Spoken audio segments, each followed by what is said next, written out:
Salut à tous. Alors là, j'ai initialé un nouveau trade à nouveau sur Celsius, la boisson énergétique qui a le vent aux poupes. Enfin, ces derniers temps, ça n'a pas eu le vent aux poupes parce qu'il y a eu des soucis dans l'action. Elle est passée de, elle a fait une grosse chute, mais là, elle a bien remonté ces derniers temps. Et puis là, j'ai vendu un put sur Celsius parce que là, en fait. Alors, on peut voir que ici, elle est bien tombée. Elle est remontée très fort. Là, il y a une base. Ensuite, il y a un gap vers le haut qui s'est fait aujourd'hui. Et aujourd'hui, elle est revenue à la base de son gap. Donc, j'ai vendu un put ici à 1,50 $. Donc, c'est juste un petit trade comme ça pour, voilà, sur la semaine. Donc, j'ai vendu un put qui expire pas demain, vendredi, mais vendredi prochain, le 8 mai. Donc, j'ai vendu un put à 36.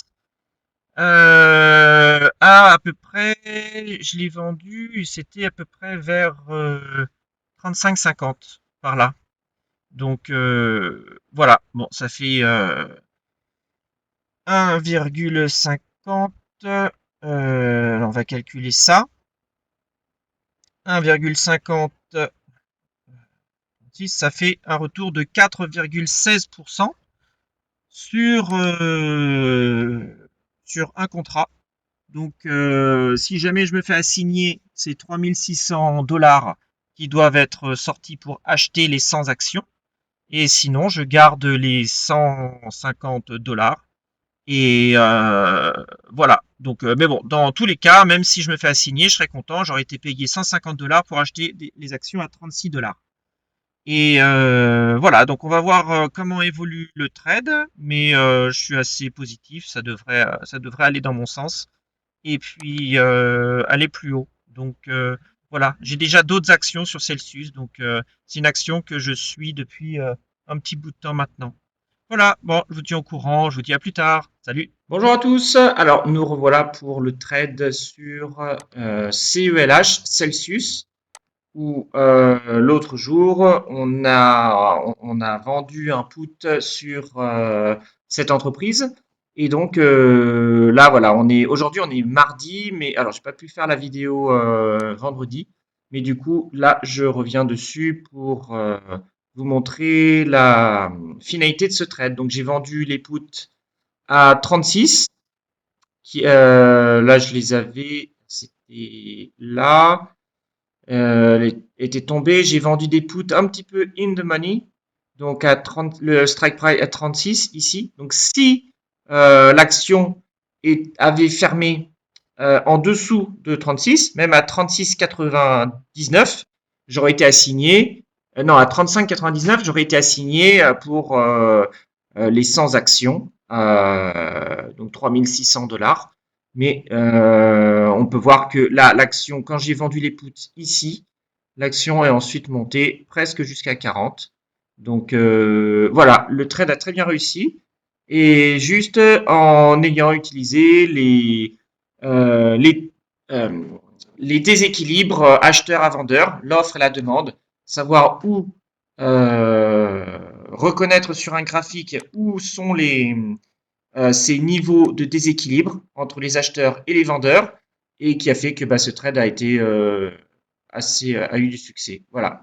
Et vendre des options, c'est vraiment c'est génial parce que quand on achète des options, on paye une premium et du coup, en fonction du strike price, il faut que le prix monte vraiment plus haut que le strike price parce que si on achète un call à 36, par exemple, si j'avais acheté un call à 36 plutôt que vendre un put, imaginons que je l'achète, par exemple, le prix auquel j'ai vendu mon put à 1,5, c'est-à-dire que de 36 à l'expiration, il aurait fallu que mon call, que l'action soit à 37,50 pour juste faire un break-even, ok, être au niveau de la somme que j'avais investie. Et donc dans ce cas-là, bon, l'action est presque allée à 40, donc de 37,50, il y a 2,50 $, de 37,50 à 40. Et encore, ça n'a même pas atteint. Donc on va dire, il y aurait eu $2 in the money. Donc du coup, bon, ça aurait fait un trade, un bon trade quand même. Mais beaucoup plus facile de vendre un put tout en gardant la somme bloquée au cas où il y ait l'assignation. Parce que déjà, quand on vend un put, on a 2 chances sur 3 que le trade fonctionne, alors que quand on achète un call, on a une chance sur 2. Donc déjà, les probabilités que le trade fonctionne sont beaucoup plus en notre faveur quand on vend un put ou une option que quand on l'achète. Parce que 2 chances sur 3, je dis ça parce que en fait, si on vend un put, si l'action reste plate, ben, l'option perd de sa valeur avec le temps. Et si l'action monte, par exemple, en ayant vendu le put, et ben, l'option perd de sa valeur plus rapidement, mais elle perd aussi sa valeur. Le seul moyen qu'il faudrait qu'on... Et encore, c'est même pas, ça voudrait même pas dire qu'on perd de l'argent parce qu'on est crédité quand on vend un put.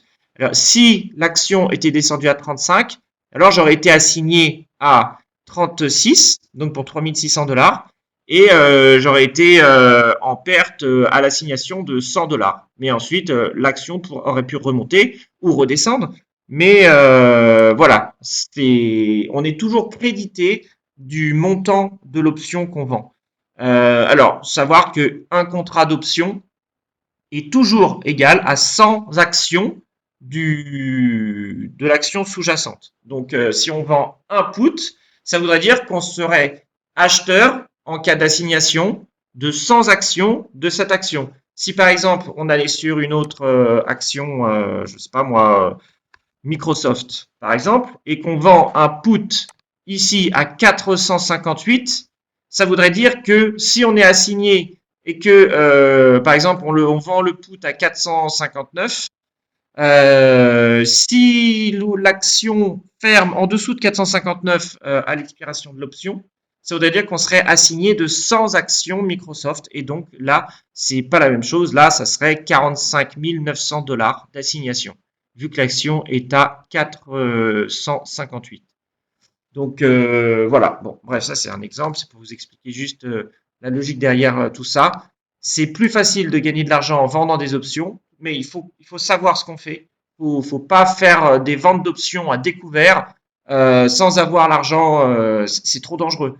Faut toujours faire des ventes d'options avec de l'argent qu'on a déjà et tout en sachant où est-ce qu'il faut acheter et où est-ce qu'il faut vendre. Voilà, faut pas faire n'importe quoi. Et, donc, moi, en l'occurrence, j'ai appris aux États-Unis avec des traders à Chicago pendant longtemps avant de faire ce genre de trade et pour savoir où sont les zones d'achat, où sont les zones de vente et puis comment trader les options et voilà. Et puis plusieurs instruments financiers. Donc voilà, mais sur ce trade, ça a super bien fonctionné. Hein, donc on a vendu le put, on avait vendu le put à 36.